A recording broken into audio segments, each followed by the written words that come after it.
let's go on with today's class. So we're going to continue on with chapter 5. We are going to take one more in-depth look at little Albert.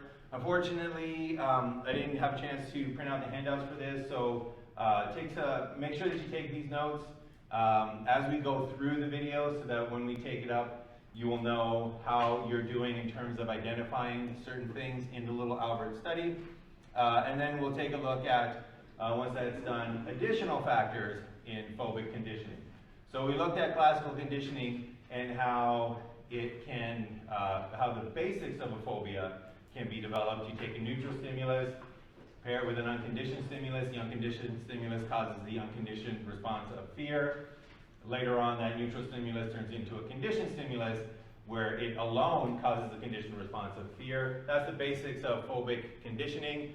But we also know that in our society, people are exposed to a lot of the same experiences.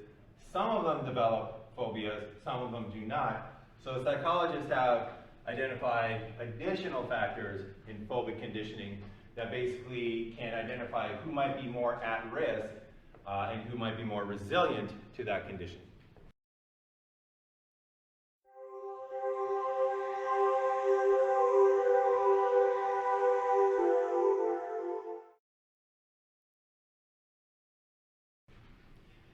All right, so back to the little Albert study. So once again, this is a classical case of classical conditioning, or is it? We'll see that today.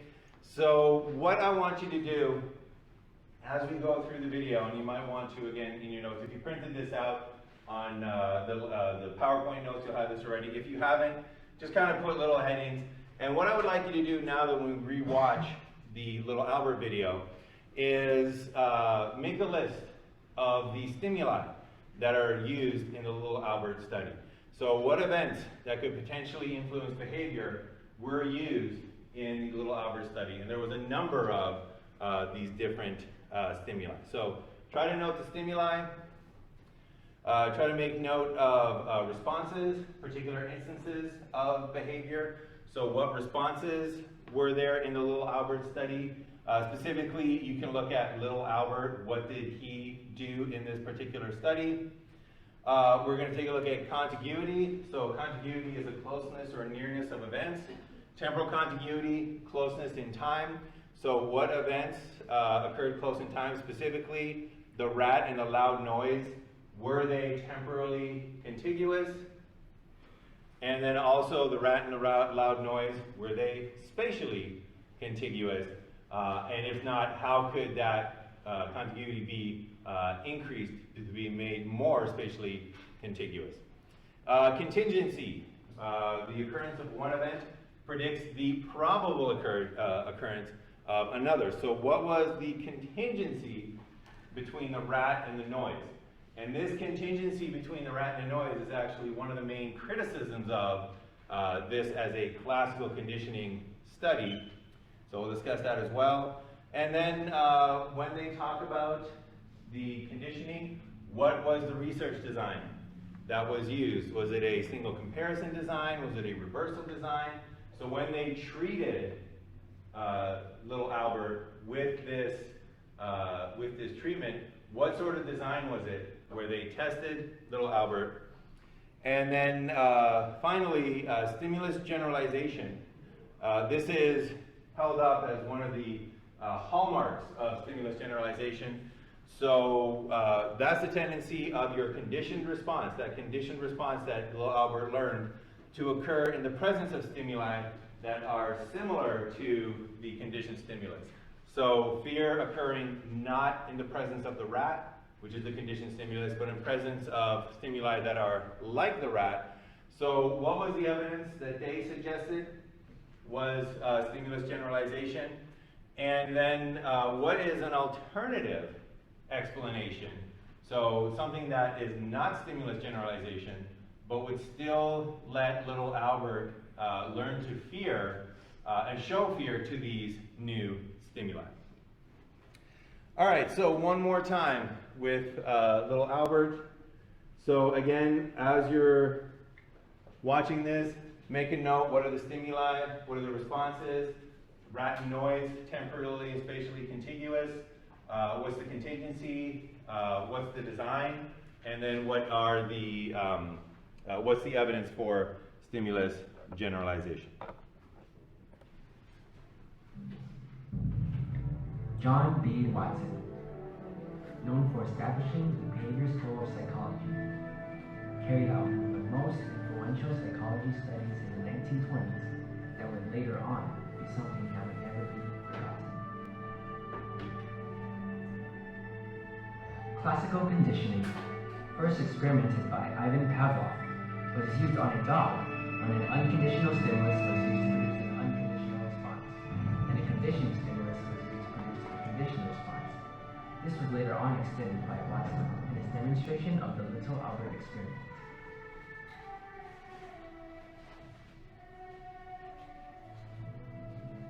In Watson's experiment, a little baby Albert was used to be conditioned. He was born to a woman who was a nurse in the Harriet Lane home of invalid children.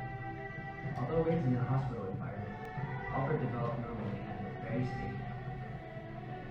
Ivan Pavlov was indeed able to condition a dog. Could Watson now do the same thing in humans? Now to the actual experiment itself. First off, Watson presented little Albert objects that he was not afraid of. Objects that Albert initially liked.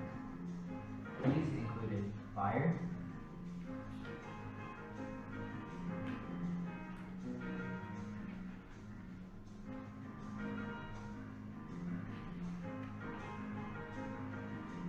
a monkey,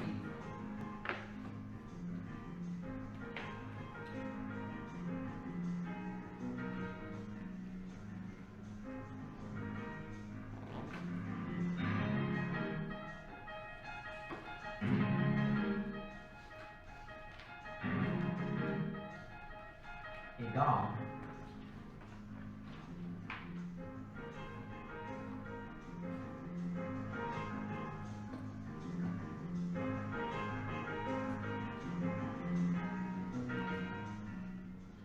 a rabbit,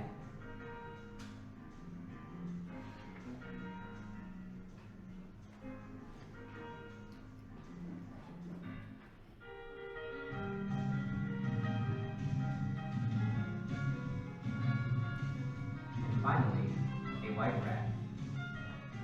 Albert in particular liked the white rat.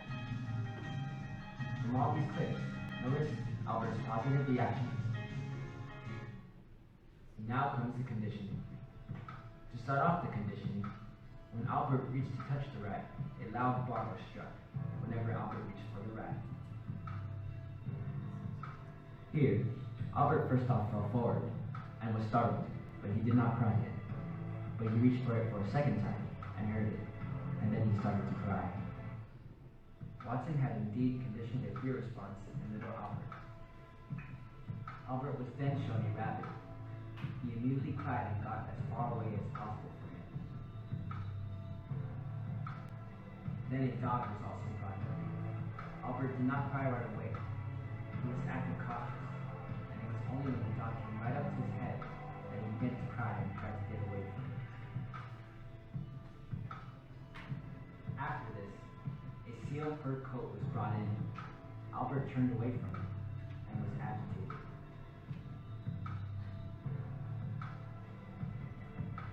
Then Watson used a Santa Claus mask, in which he evoked an even more negative response by baby Albert. From the previous experience from the white rat, little Albert suddenly became afraid of familiar objects that had the same characteristics as the white rat. This phenomenon was known as generalization. Watson then wanted to test whether the reaction would carry over in a different setting.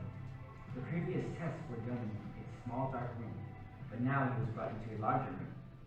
He was presented with the same objects, but did not show strong symptoms of withdrawal until the objects were paired with a loud noise. Watson now wanted to see if fear could remain in Albert over a period of time. So Albert was brought home and returned in 1 month. When he returned, he was tested with the same objects and paired with the saying loud noises. Albert indeed showed the same strong signs of withdrawal. Watson once again proved that he could condition fear into his baby Albert. Watson concluded that phobias were most likely conditioned responses. The little Albert study is extremely important in psychology and other disciplines. It has inspired other important researchers of the past and continues to impact the direction of psychological investigation today. All right, so that was little Albert one more time.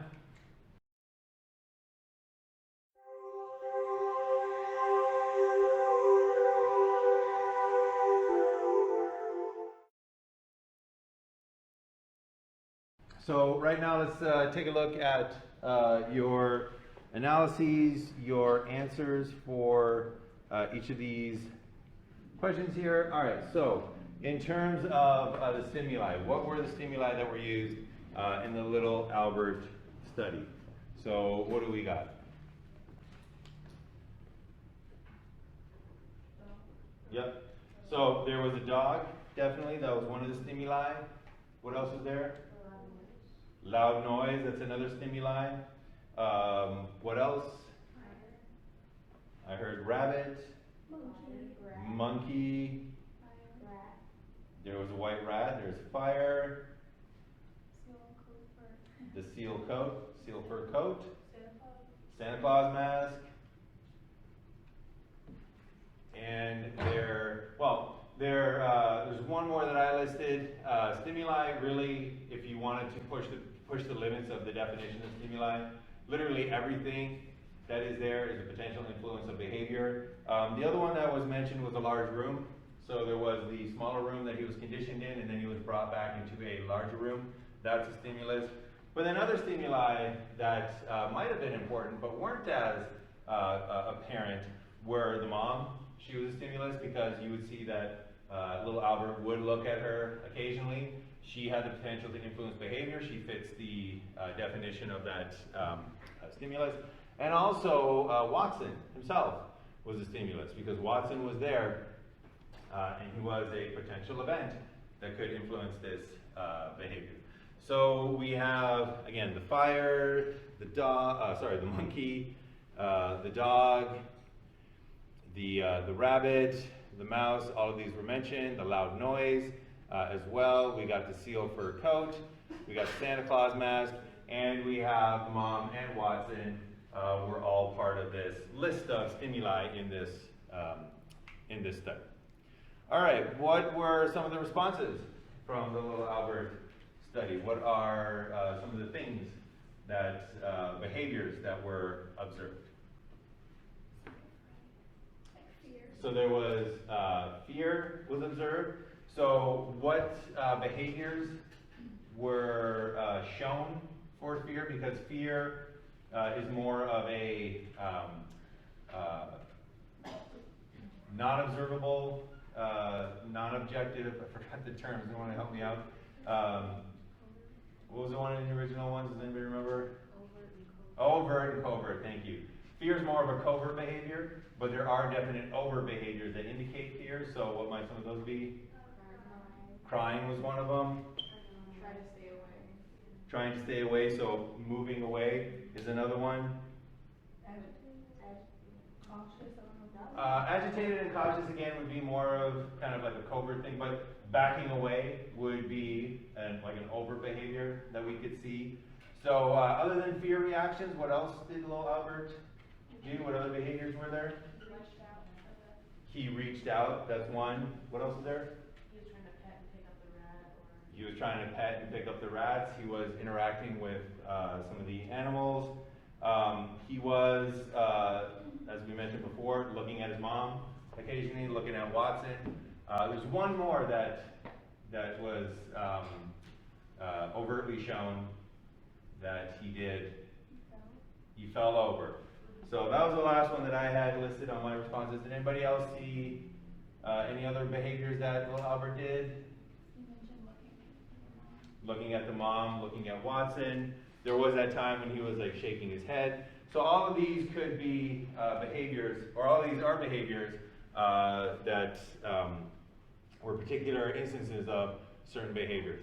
As a psychologist, as somebody doing the study, and you'll learn about this in, for example, methods of experimental psychology, you want to limit the behaviors that you're actually looking for. So they might have measured fear by saying, let's only look at crying, and then ignore all the other signs of fear. But doing a secondary analysis is a nice idea to kind of take a look and see, well, what are some of the behaviors that little Albert showed? So we had initial positive behaviors, reaching out, trying to pet things, smiling.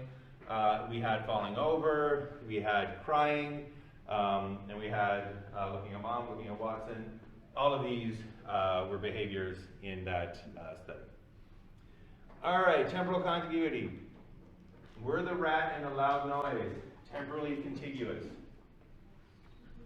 And then were the rat and the loud noise spatially contiguous? So let's start with temporal contiguity. Were they very close together in time?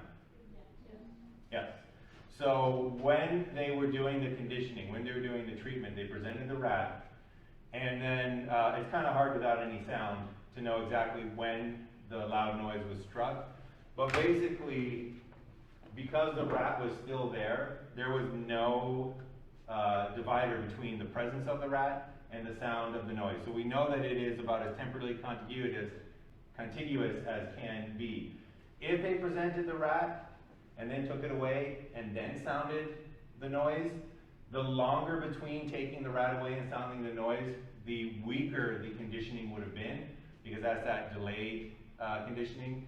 This one was the highly effective trace conditioning where the rat was still there, so completely temporally contiguous between the rat and the loud noise. What about spatially contiguous? It's kind of hard without saying, like, compared to what, but so we'll take a look at the setup of the room. That was the setup of the room. So this was set up, and the larger the distance between the rat and the source of the noise, the weaker the conditioning would be. So if this noise came from somewhere outside the room, the number of trials required to produce a fear response in little Albert for just the rat would have been increased.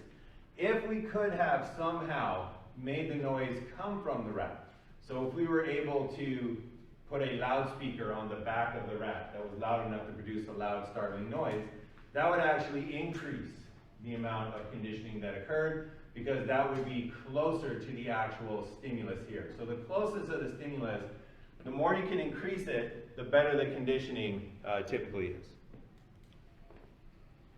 All right, so what was the contingency between the rat and the loud noise? So as mentioned, it was pretty straightforward. What was the contingency between the presence of the rat and the loud noise during the conditioning trials?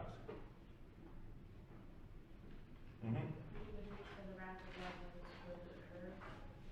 Yes, so that's the actual contingency. According to Watson and Rainier, what the contingency was that the presence of the rat caused the probable occurrence of the loud noise. That was the contingency between the two. Presence of the rat, caused the loud noise to occur. That was the contingency that they mentioned that they were operating under. That's classical conditioning, because little Albert needed to do nothing in order for this contingency to occur. It was the rat was there, and then the rat was followed by a loud noise. So that's a classical conditioning contingency. As you might have read, people have criticized this little Albert study for not actually being a classical conditioning study, but including operant conditioning. And one of those criticisms was that he only sounded the bell when he reached for the rat. And that reaching is a behavior, and as soon as you make an outcome contingent upon a behavior, you are now entering operant conditioning. And we're going to see operant conditioning next class. So that's one of the criticisms of the design of this experiment. It wasn't classical conditioning per se. It wasn't a very clean example of classical conditioning. They mixed in operant conditioning because when Albert reached for the rat, that's when they sounded the loud noise, meaning that he could have just learned to not reach for things, and that would be an operant conditioning, as we'll see later on. All right, so this one, what was the research design that was used? So if we take a look at the conditioning trial, the fear conditioning trial, as the institution of the treatment. So the treatment was, here's a rat, boom, here's a loud noise. That's the treatment. Given that that was the treatment, what's the design of this particular experiment?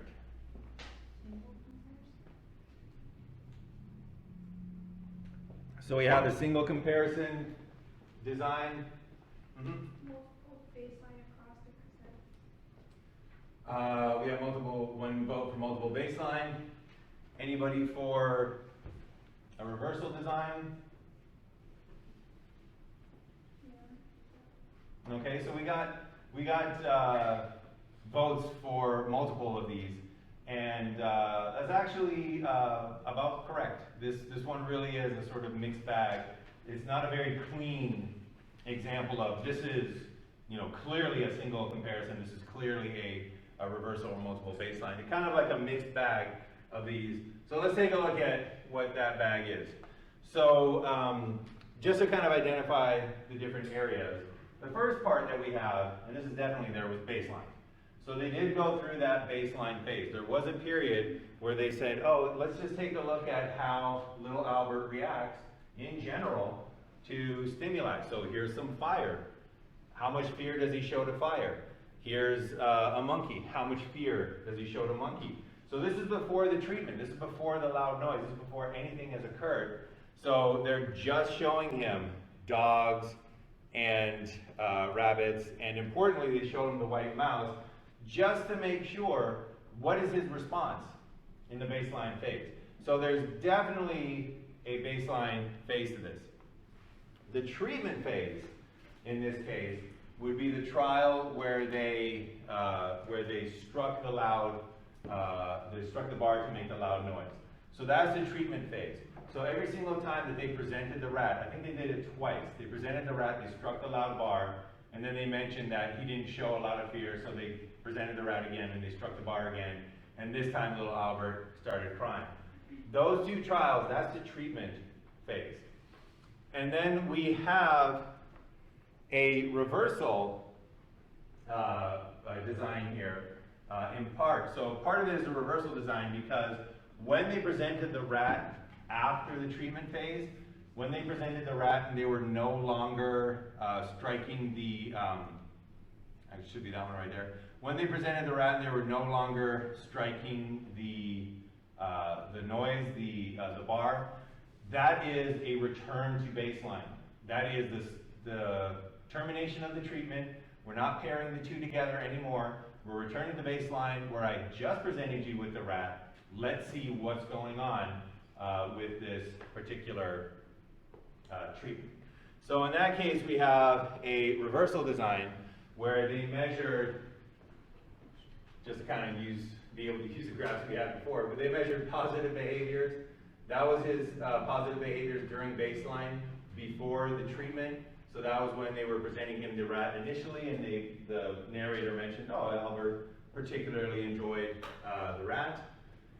That was followed by the treatment phase, where they were pairing the rat with the loud noise. They did that twice.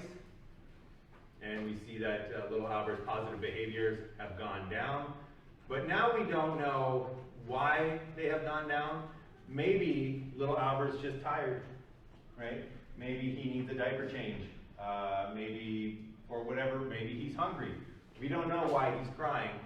So we go back to baseline, and in this case, it actually, the baseline levels of fear are maintained.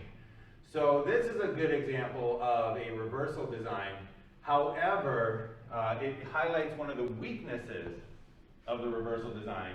And one of the weaknesses of the reversal design is that it's not appropriate in conditioning where there's long-term effects. So the fact that this fear conditioning occurs over the long term means that you don't expect a return to baseline. So this pattern Could be that little Albert is afraid, the treatment was successful. It could be that little Albert was just tired or became cranky or became frustrated. It could be a number of different things. The reversal baseline does not allow us to test for that particular, was that treatment particularly effective.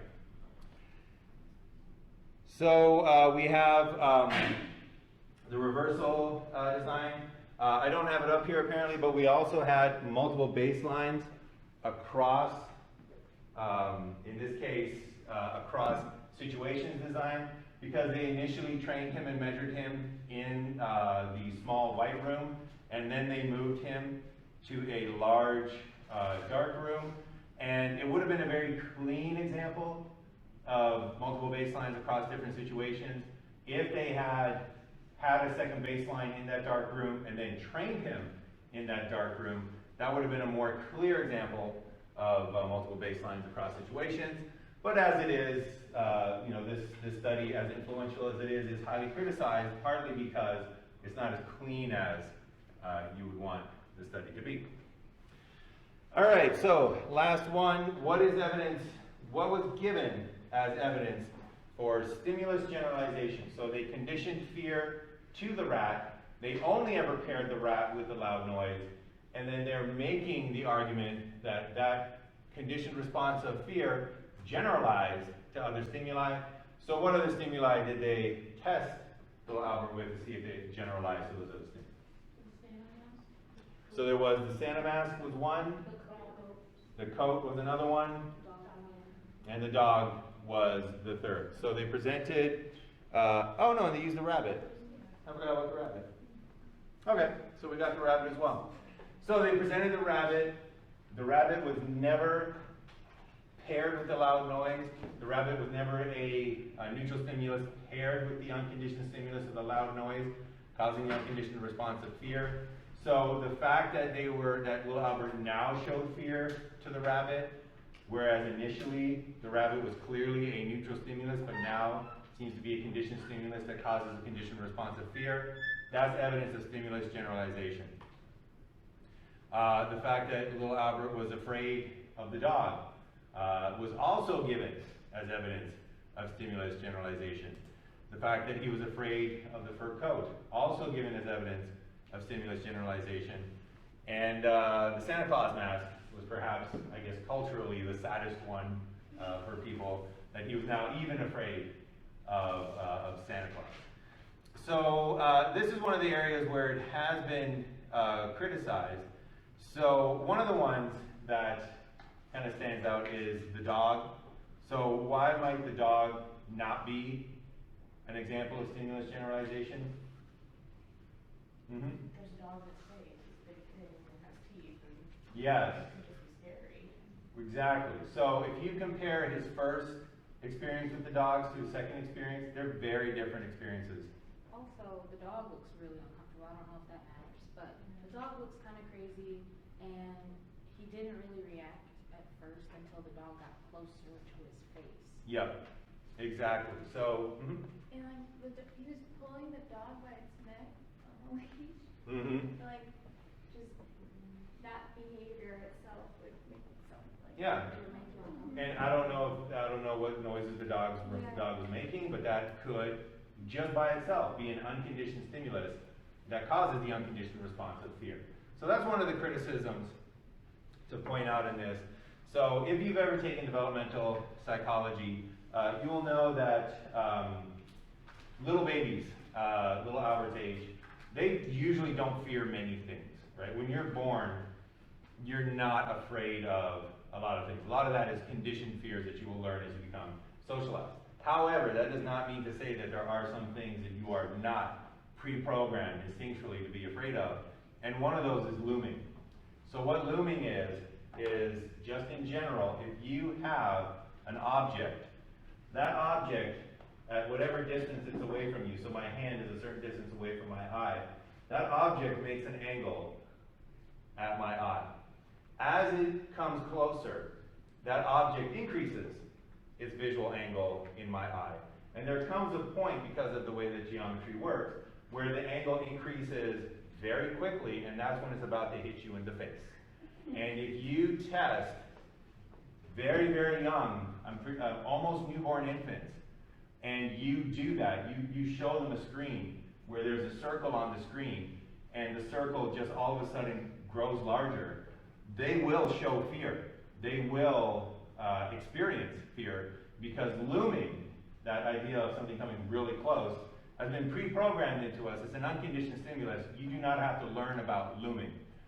You are automatically made to be afraid of looming, and it's very hard not to not do that. So if you ever notice, even professional fighters, you know, when they're in a standoff and you do that little thing, they're like, I'm going to make you flinch. Yeah, they'll flinch because you're looming. That's exactly what they're doing. So that could have just been looming, because they put it right up to little Albert's face, and of course he's pre-programmed to experience that fear. In terms of stimulus generalization, we'll get to the Santa Claus mask in just a bit. But in terms of stimulus generalization, this one's a little bit more tricky, more kind of advanced. If you really wanted to show stimulus generalization, what's missing here? Mm-hmm. Were they all presented to him like really quickly? Like it kind of looks like they just shoved things in his face. Yeah, so a lot of them, they brought it right up to his face. But, Something that he didn't generalize with? Yes. So what we're missing here is something that he didn't generalize his fear to. If it is truly stimulus generalization, then little Albert should not be afraid of everything. He should be afraid of things that are like the white rat. So we don't know how a baby's mind works. Well, we do, but I mean, they might not have known exactly. We can't ask the baby, you know, on a scale of 1 to 10, how alike is the fur coat compared to the white rat? However, we can speculate that some of these are going to be more like the white rat. So just kind of, you know, projecting all over little Albert, I'm sure Santa Claus's mask, the hair on Santa Claus's mask is very much like that white rat. The fur coat, probably much less like the white rat to me. It's the wrong size, it's the wrong color, it's not alive. The dog, I would say, is more like the white rat than the fur coat, because it's got fur, it's got 4 legs, it's at least a living animal. However, in a true stimulus generalization curve, you should be able to find things that are not fearful, in this case, that were not conditioned, that are unsimilar to the conditioned stimulus, to truly show stimulus generalization. One of the weaknesses of what they've shown is that little Albert is afraid of everything, right? So if there's 2 possibilities, one, stimulus generalization occurred, and it occurred to everything out there. Little Albert just learned that stimuli are scary, in which case we would expect him to be afraid of his mom as well. The other possibility is that, yes, indeed, this was stimulus generalization, but if that's the case, there should be stuff that he's not afraid of. So you should, for example, be able to bring in fire. And little Albert should still be like, hey, this is great, fire. Because that is very unlike, at least to us, very unlike that white rat. And that would be what would be required to show true stimulus generalization. All right, so one more thing, an alternative explanation. So we mentioned the fact that this might not be stimulus generalization. So we had the looming, we had the fact that many of these stimuli were presented straight up to Albert. There's one more alternative explanation that occurred to me, where little Albert would show the same pattern of fear responses, but it's not actually due to stimulus generalization. Does anybody have any speculations, ideas on what might be going on? I'll give you one hint. There was a stimulus that was always there. Watson, yes. Watson was always there. And this entire study could potentially be explained not as stimulus generalization, but classical conditioning to Watson. So if you remember, in the beginning, when the rat was being presented, there was no crying. This is the evidence that the rat was a neutral stimulus. But notice, and then the loud bar would lead to crying, and then the rat was paired with the loud bar caused crying, the rat changes from a conditioned stimulus, neutral stimulus into a conditioned stimulus. That was what they believed was occurring. However, and we know this because when you present the rat, it's a conditioned stimulus that now leads to crying. And the stimulus generalization came from the fact that they mentioned that the rabbit now also leads to crying. The dog also leads to crying. The fur coat also leads to crying. The Santa Claus mask also leads to crying. But one thing that this has been criticized for is that in that entire sequence of events, Watson was always there. Watson was this guy that was always there. So in the baseline phases, Watson was a neutral stimulus. In the training phases, Watson could have changed from a neutral stimulus to a conditioned stimulus, and you'll notice that every single time there was nothing that little Albert was okay with. There was no stimulus that little Albert did not show fear to. Not once did they say, oh, we gave little Albert this, and he showed no fear response. And that is completely consistent with the idea that instead of stimulus generalization and conditioned fear to a white rat, it was Watson that started out as a neutral stimulus. And we know that because when Watson was showing little Albert all those stimuli initially, little Albert had no fear reaction. Watson was there when the loud bar was struck, unconditioned stimulus causing crying, the unconditioned response.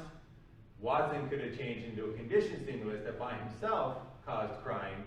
And then every single time the rabbit was there, notice, Watson was there. When the dog was there, Watson was there. When the fur coat was there, Watson was there. So it might be the case when the Santa Claus mask was there, Watson was there. So this might be, this is a criticism of it. It might not be stimulus generalization at all. This study that kind of is held up as, wow, look at the stimulus generalization, might just be an instance of classical conditioning, specifically conditioned fear to Watson. And what would be required in order to show that this was not the case would be to bring somebody other than Watson, somebody very unlike Watson, present little Albert with those stimuli, and see if little Albert is still afraid of the dog, the fur coat, and the Santa Claus mask.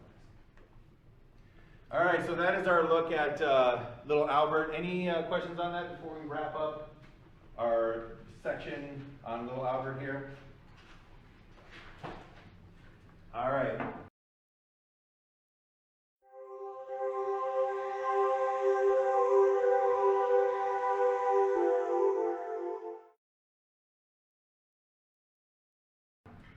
So what we're going to turn to now is we're going to turn to what is probably the holy grail of psychology studies, and that is trying to figure out why some people react in certain ways to stimuli and why some people react completely differently to stimuli. So we're going to take a look at 7 factors that are additional factors in phobic conditioning. And these can be extended to just additional factors in conditioning in general, right? So phobic conditioning, conditioning of mental illnesses. What makes somebody more vulnerable than others?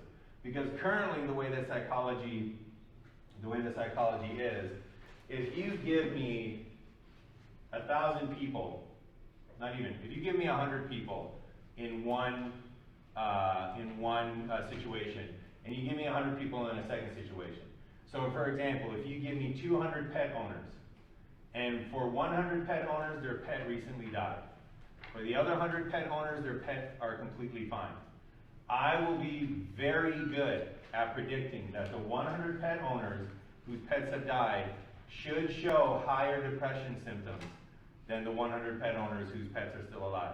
That I can guarantee you. What I can't tell you is out of the 100 individuals whose pets have died, which one is going to develop depression-like symptoms? That is much more difficult.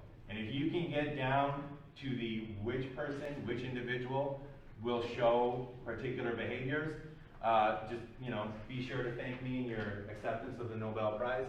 And, didn't want to get my name out there. Anyways, this is one of the beginning steps towards that. What are some of the factors that make some people more conditioned, more able to be conditioned, more susceptible or vulnerable to conditioning? And this is also something that, just in general, our society wonders about. So one of the most famous comic book stories of all time is The Killing Joke, Batman's Killing Joke. It was made into its own movie, and it's so influential and important that when the new Joker movie was announced, this was the story that everybody was like, oh, is this going to be, are you doing this? Are you going to base it on this? And as soon as the director was like, well, no, we're not going to base it on that, there was a collective growl from all the fan community.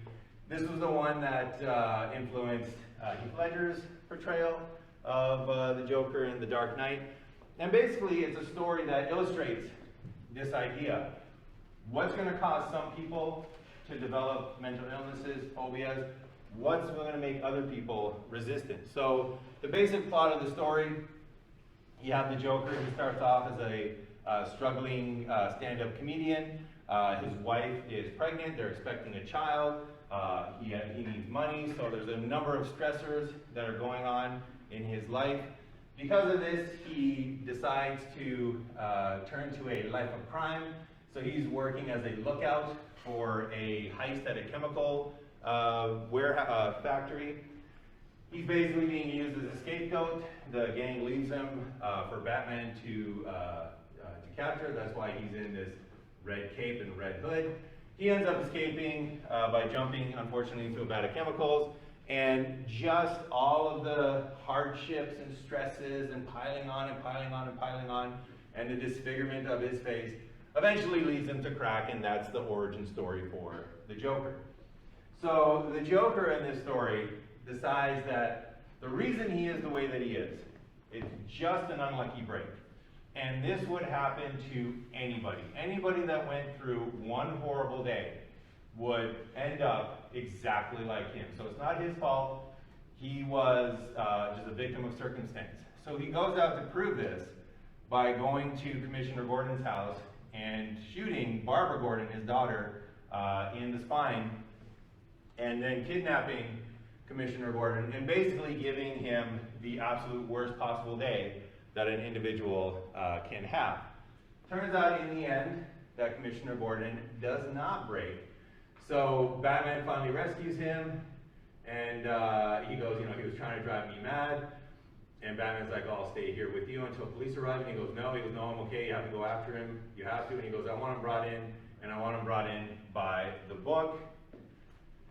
And he goes, by the book, do you hear? He goes, we have to show him that our way works. So even after all of that, he's still resilient, Joker not. So this, again, is part of our cultural idea. Who goes and develops mental illness? Who's resistant? Who develops phobic conditioning? Who's resistant? And that's what we're going to look at now with these 7 factors. All right, so these are 7 additional factors that were identified specifically for phobic conditioning. They, in general, can generalize to any mental disorder that is a conditioned mental disorder. So let's take a look at these 7 factors, and we'll begin with observational learning. So observational learning, we're going to spend time in the last half of this course there's a chapter on observational learning, and this is where you simply observe the behavior in others. So if you have models in your life where you observe their behavior, and their behavior is a particular phobia, or their behavior is a particular mental illness, you are much more likely to be conditioned for that phobia or mental illness. And this is something that is just pre-programmed in to our minds, our makeups. So you will notice that little Albert, I pointed it out, looked to his mom, all these times. That's observational learning. When he saw the rabbit, and he didn't know, how should I react to this rabbit? What he did was he looked at his mom and said, are you afraid or are you cool? Oh, you're cool? All right, I'm cool too. So if you have models that, for example, show the phobia, then you are more likely to develop that phobia on your own. So that's why, as a parent, it's very important to, regardless of your feelings, remain very calm when a spider is in your home, because you do not want to make your children susceptible to those fears. So when, I remember as soon as I had my daughter, you know, and we saw a spider, instead of being like, ah, a spider, you know, kill it, kill it, kill it, it was like, you know, she'd be like, oh, and I'd be like, oh, a spider. You know, let's just take this box of matches and we'll very calmly burn the house down, right? But I mean, you don't want to go through and model that behavior. If you do have those models, ratchets up your susceptibility to those, to that condition. So it's important, it's not inherited, it's not a genetic thing. If, for example, you have parents, if somebody has parents that have certain mental illnesses, their children are more likely to develop those, partly because of observational learning. All right, that was phobic conditioning, that was factor number one. Factor number two, we have temperament. Temperament is an individual's level of emotionality and reactivity to stimulation. This is something that, once again, seems to be pre-programmed. Children have different temperaments. Some children love to interact with others. Some children love to be left alone. Some children can't get enough of loud noises. Some children like it when it's quiet, and you know that carries forward into our adult lives. So you can have low emotionality, low reactivity. That's where you don't have a lot of responses to your stimuli.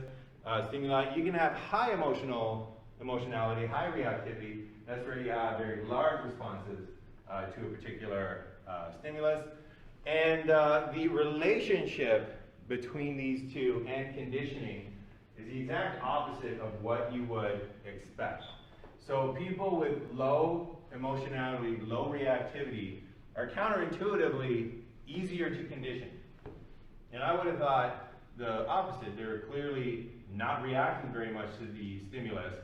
So why would the conditioning be larger? Turns out that it just is. The lower your emotionality reactivity, the more likely you are to be conditioned. And the higher your emotionality reactivity, the more you react to things, the more, the larger your reaction to things, the less quiet you are, the less likely you are to be conditioned. So this is one of the things that occurred to me rewatching the Little Albert video today. One of the quotes about Little Albert was that he was chosen, and one of the reasons that he was chosen was that he was very stable.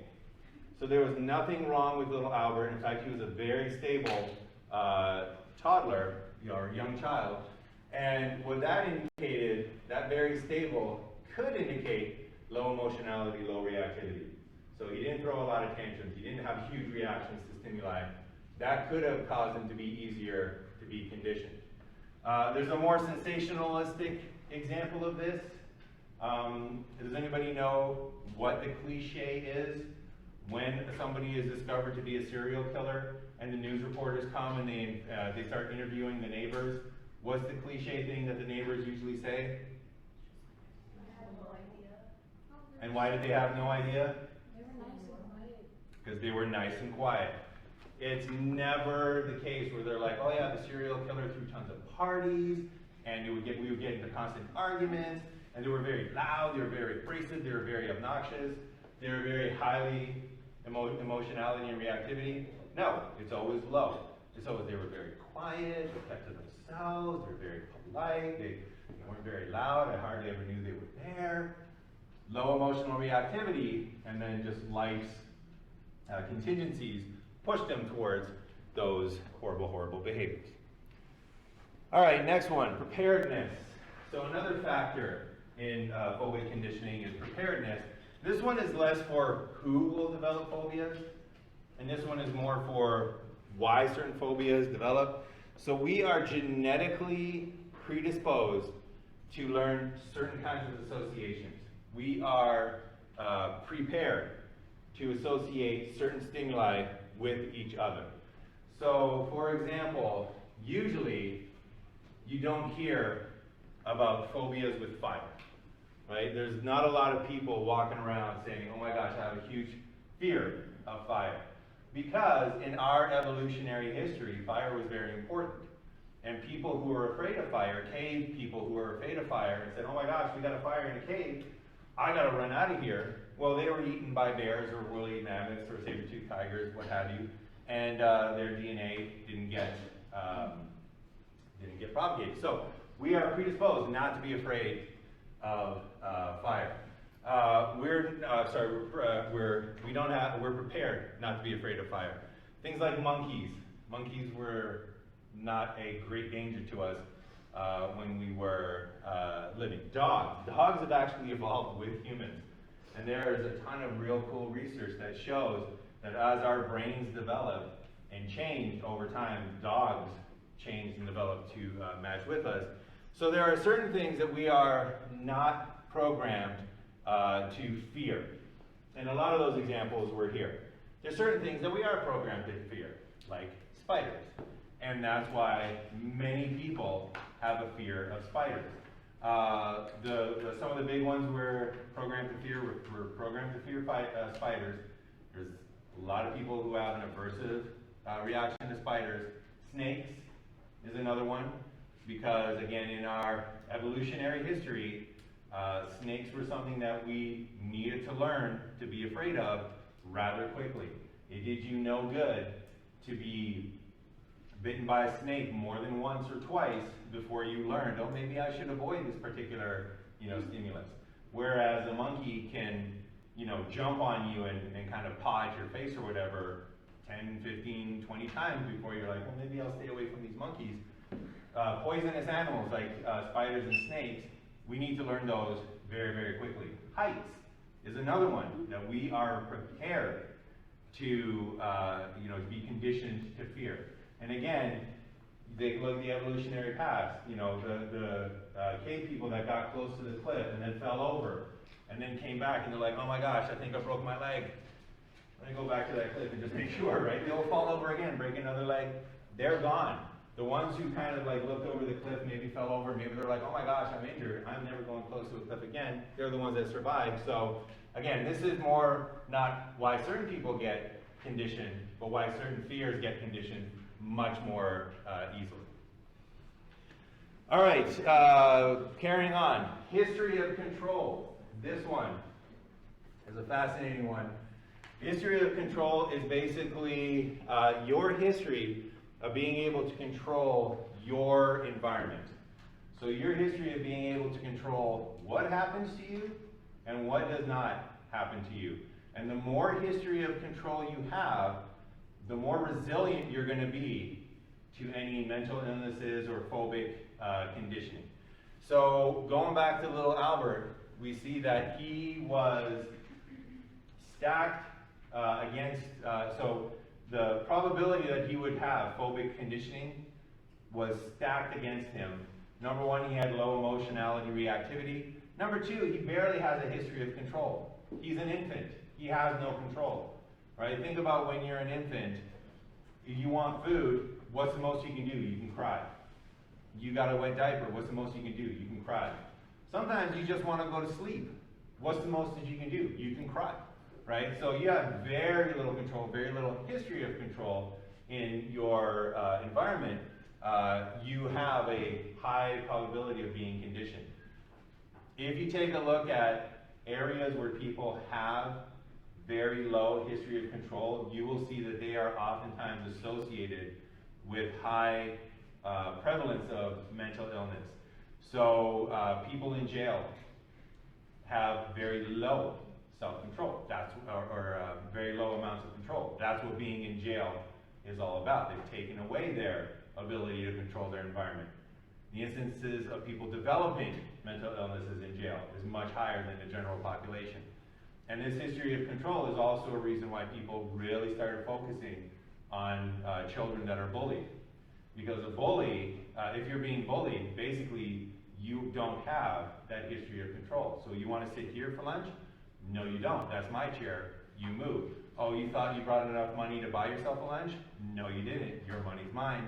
Oh, you thought, you thought you weren't going to get pushed in your locker today? Sorry about that. Yes, you are. They have very low history of control, and that leads to mental illnesses later on. And if you hear my voice quavering a little bit, it's because that's what took my history of control away and led to me developing depression later on. It was one of the factors.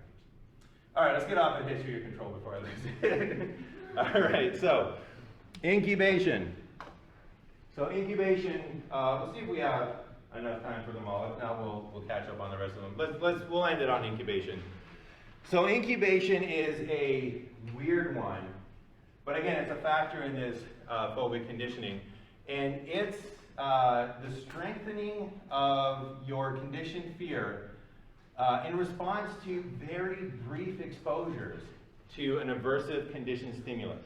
And this is one of the ones where it's very frustrating to read about it because it works against people who have the best of intentions and are putting forth the effort. And I'll make a point about it. This is one of the reasons why, if you've ever developed a phobia or a mental illness, you need to go seek professional help, because professional help will know about incubation, whereas the average person will not. So how does incubation work? Well, let's say that you have a fear of spiders.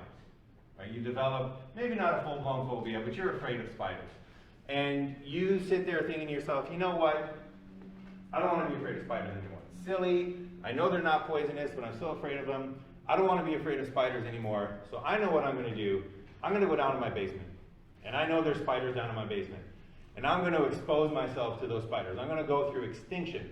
And I'm going to look at the spider, and I'm not going to feel any pain because these spiders don't bite. And I'm going to go through extinction, and I'm going to cure myself of this phobia of spiders, right? So you're going to cure yourself of spiders. If you go down to the basement, see that spider, and say, nope, not today. Not going to do it today. You have just made matters worse. You have gone through incubation. You have strengthened your fear in response to a very brief exposure to what you're afraid of. So if you try it on your own and say, you know what, I'm going to do it today, and you're like, nope, nope, nope, not today, change my mind, which is a very human response, you just made things worse. You would have been better off saying, I'm going to stay afraid of spiders. So this is one of the reasons why, if you're trying to deal with a phobia, go to a professional. Because a professional will say, I'm going to expose you to spiders, and we're going for 30 seconds. And when they put that spider next to you or close to you, and you're like, take it away, they're going to say, no, I don't want you to go through incubation. I don't want to make it worse. The 30 seconds, you got to make it. So that is another example of this is people with social anxiety. You know, social anxiety where they don't want to go out, they don't want to engage and talk to people. Sometimes they'll say to themselves, you know what, I got to change. I got to be more social. I'm tired of having a social anxiety. I'm going to go up and I'm going to talk to that person. And they walk up and they're like, hi, and the person says hi, and they're like, I can't do this. They just made it worse. It would have been better not to try. So unfortunately, we're going to see that your brain has a lot of these things that it does to you that are sort of this insidious, almost like, why are you picking on me brain type things, which is why a lot of times mental health professional, absolutely essential if your behavior is something that is troublesome and you want to change. All right, so that's our time today. So I will see you all next time. We'll finish up on the phobic conditioning, and we'll go into the second type of conditioning, which is operational. But other than that, we are done for today.